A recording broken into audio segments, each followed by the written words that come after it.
Hola, bienvenido a este video. Si te encuentras acá es porque seguramente te gustaría saber cómo o cuándo es el mejor momento para comprar el famoso dip, es decir, comprar las caídas de determinado instrumento. Por lo general, estos dips o este famoso buy the dip se suele dar en instrumentos que tienen una clara tendencia alcista en el largo plazo. Instrumentos como índices americanos, SP 500, Nasdaq y Dow Jones. En algún momento, en un video anterior, te estuve comentando que he decidido abrir una posición a largo plazo en el micro Nasdaq porque es un buen momento, en mi opinión, estadísticamente para comprar. En este video yo te quiero compartir algunas razones estadísticas provenientes del estudio de datos que nos podrían dar una idea de cuándo es un buen momento para realizar una compra.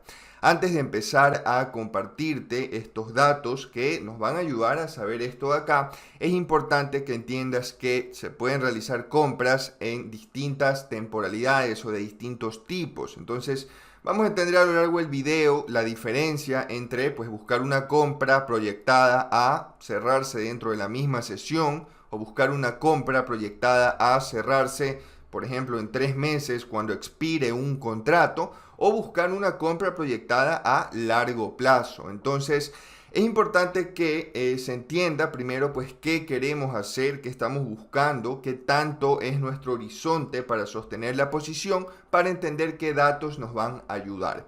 Vamos a entender a lo largo de este video varios conceptos que son realmente sencillos, pero al mostrarnos ciertos datos estadísticos, nos van a ayudar bastante.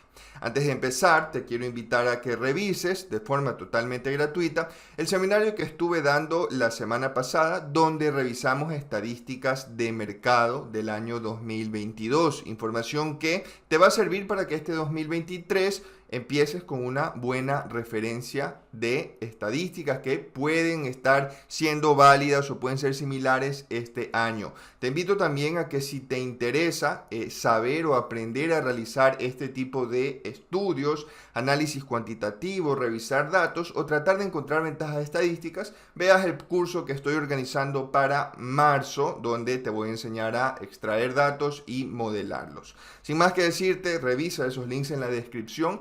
Vamos a empezar, amigos míos, a ver cuándo es un buen momento, estadísticamente hablando, para comprar el dip en los índices americanos.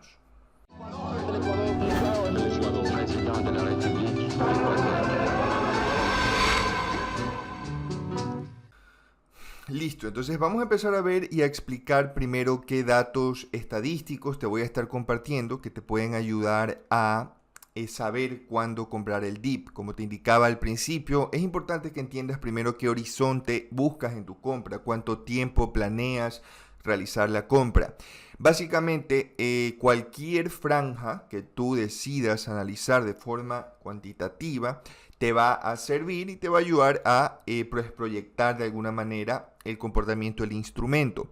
Si tú agarras una sesión, si tú agarras una semana, si agarras un trimestre, un semestre o un año, todos van a tener estos mismos datos y son el open, el precio máximo, que es el high, el low, que es el precio mínimo, y el close, que es el precio de cierre.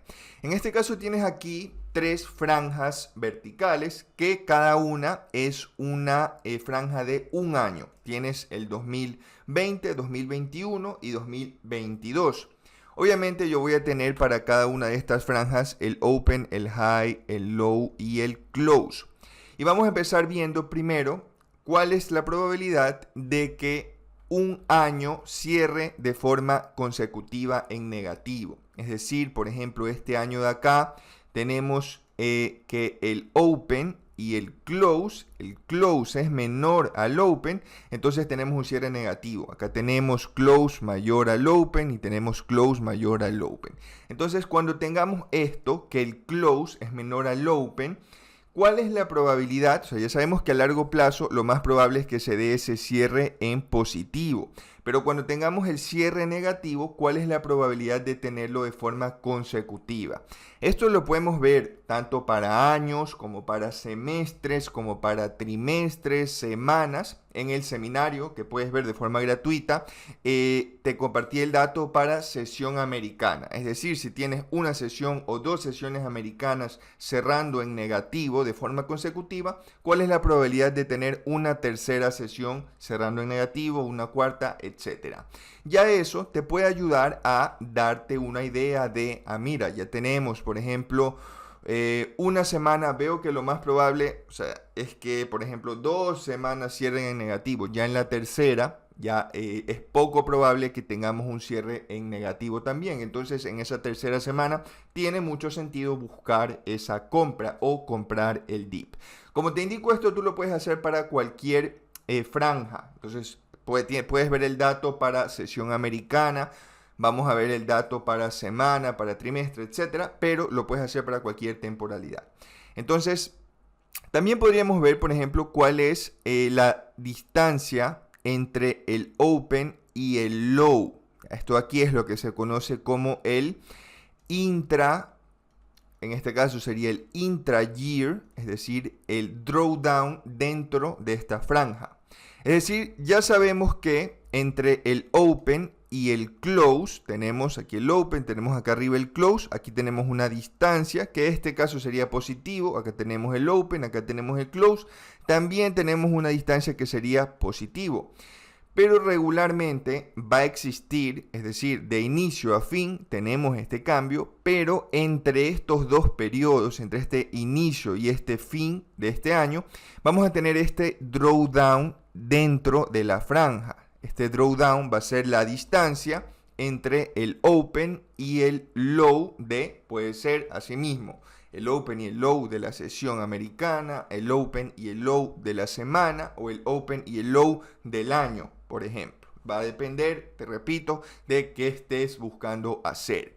Entonces vamos a suponer que ahora analizamos y vamos a ver, por ejemplo, de la semana. Y vemos que la distancia entre el open y el low suele ser en promedio de 50 o 60 puntos. Te lo digo así a breves rasgos. Eso significa que cuando tú veas que ha existido una caída, una distancia entre el open y el low de superior a lo que vemos que ocurre normalmente, superior al promedio, superior a la desviación estándar, también va a ser un buen momento de forma estadística para buscar esa compra a largo plazo.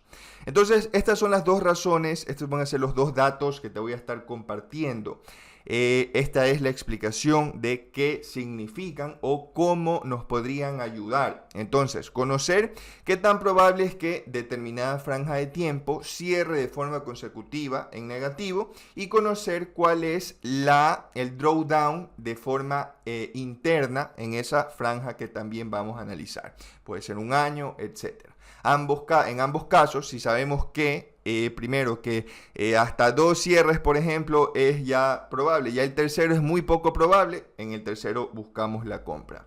Asimismo, si sabemos que la distancia promedio entre el open y el low es de, vamos a suponer, un 3%, eso quiere decir que cuando veamos que ha caído un 5 o un 10%, esa franja que estamos estudiando también va a ser una buena compra. Si te fijas, ninguno de estos datos cae en el tema de decir, voy a analizar este patrón de velas, etcétera, y aún así es información que nos da muy buena idea de cuándo podríamos buscar una compra con razones estadísticas para comprar el dip.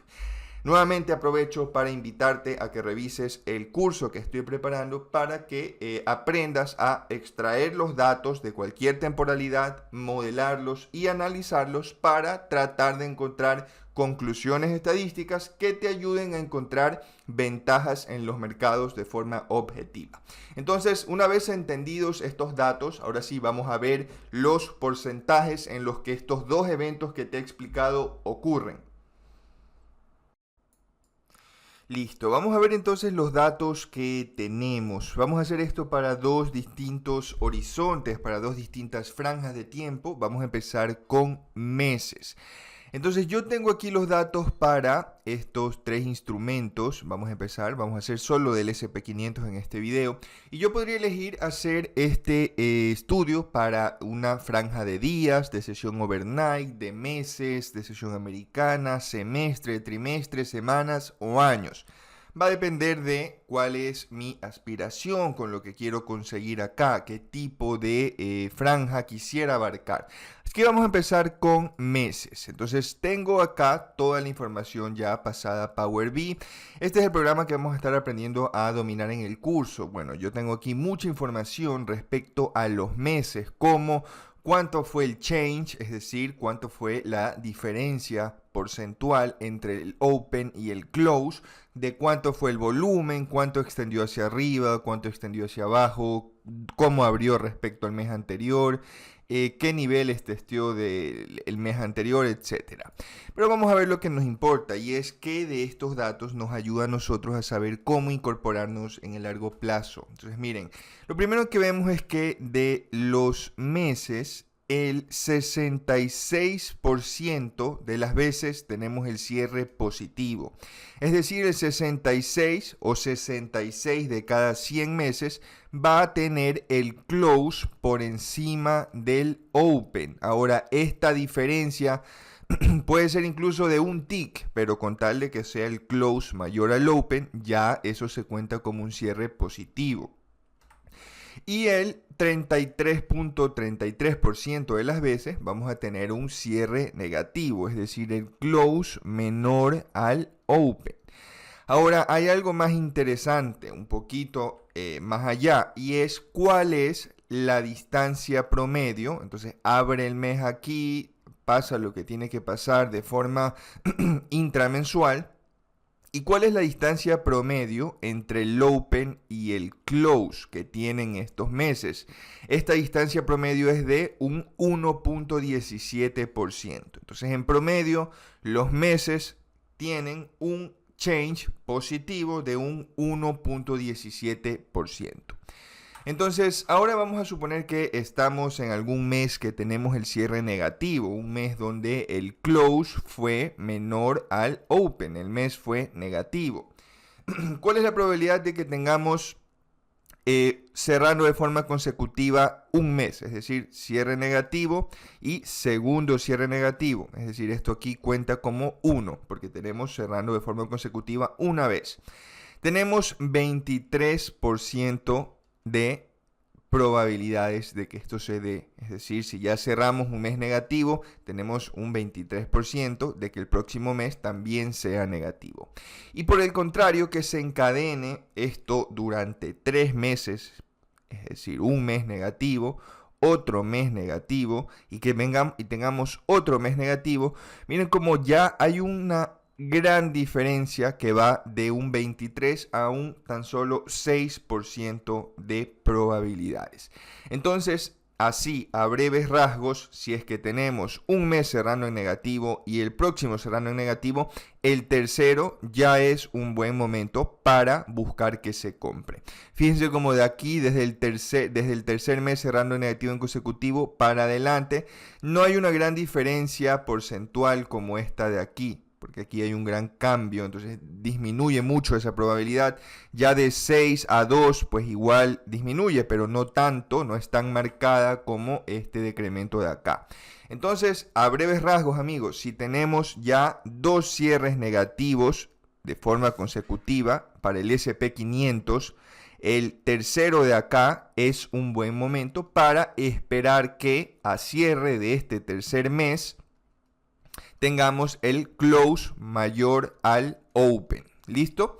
Ahora vamos a ver cuál es, como les estaba explicando, esa diferencia de forma intramensual. Es decir, abre el mes aquí, pasa lo que tiene que pasar de forma intramensual. ¿Y cuál es la diferencia promedio o cuánto suele caer entre el open y el low acá del mes? Entonces aquí inicia el mes, acá cierra el mes. Ya estamos viendo que desde este inicio aquí hasta el cierre acá, primero que lo más probable es que el cierre sea positivo. También estamos viendo que ya que ocurran 3 meses en consecutivo cerrando en negativo es poco probable.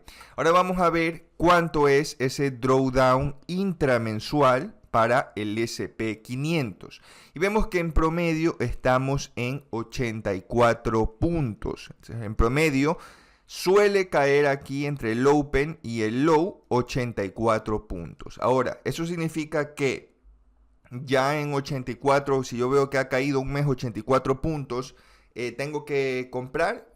Puede ser, pues ya empieza a tener sentido. Es mejor que comprarlo en apertura al menos, porque estamos viendo que en promedio esta caída es de 84 puntos. Y la desviación estándar, o lo máximo que podríamos esperar, son 202 puntos. Aquí tenemos gráficamente, estamos viendo qué tan probable es que caiga 800 puntos. Mira, muy poco probable. Qué tan probable es que caiga 600, 400, 200 puntos. Vemos que todo esto de aquí es verdad que puede ocurrir, pero ocurre muy poco. Esto ocurre muy poco. ¿Qué es lo que más ocurre? Lo que más ocurre es lo que he explicado en anteriores videos. Estos son los límites, el promedio y la desviación estándar.